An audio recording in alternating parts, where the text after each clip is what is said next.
So the opportunity to surface some of these things was painful at times and difficult. But it's what we do in the university. We research.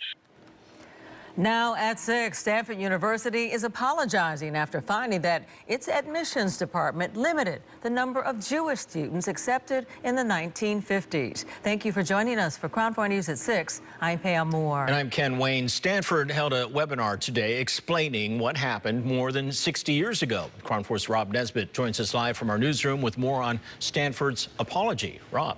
Ken and Pam, a task force was formed at Stanford University to research how Jewish students were treated because of a blog post that was posted last year. It turns out the blog's allegations are true, and the university says it's sorry.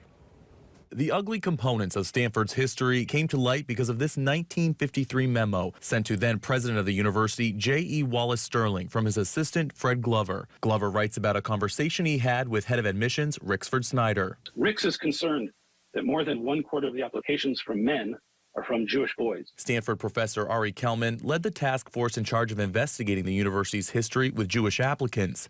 He discovered that the acceptance rate of students applying from 2 high schools in Los Angeles, Beverly Hills and Fairfax high schools, dropped almost completely because the majority of students at those schools were Jewish. We can't act in the future unless we understand the past. And we can't act right in the future until we understand the past accurately.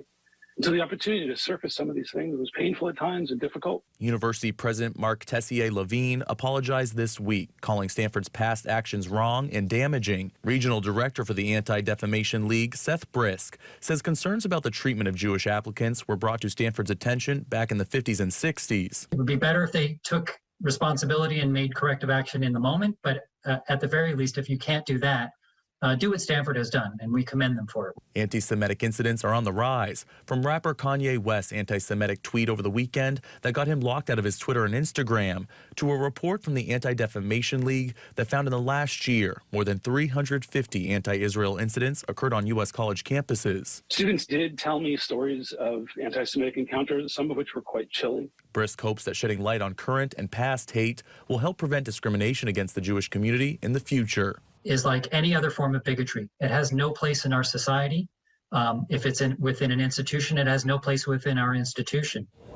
It's unclear how long the anti-Semitic activity was occurring with admissions at Stanford, but the task force did find that the actions did not go unnoticed by the Jewish community and that Jewish students were dissuaded from applying to the university for years. Reporting live in the newsroom, I'm Rob Nesbitt, Crown 4 News. Rob, thank you.